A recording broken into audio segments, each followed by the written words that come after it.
How's it going, everyone? In today's video, I'll show you on how you can fix this server has mods that require FML or Forge to be installed problem.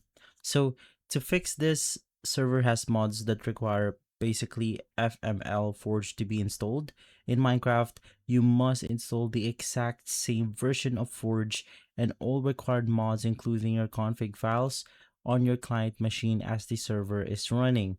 The reason why this error occurs is because you're trying to join a modded server with a vanilla client or mismatched files. So according to the word itself, you must download and install the same version of Minecraft Forge used on the server itself.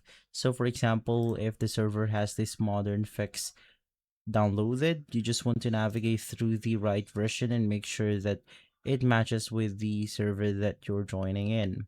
Once again, you can just copy the exact mods folder from the server to your local .minecraft folder and then match the configs. Basically, you want to copy the configs folder from the server to your computer, launch Forge, and then you want to check your proxies and Bungee. If joining a network, you want to verify the server that is not blocking Forge connection, or you could just adjust it by typing forge underscore support equals true in the waterfall or velocity. So that's how you fix this problem. If this video has been helpful, leave a like, subscribe, and follow us for more videos like this. Thanks for watching.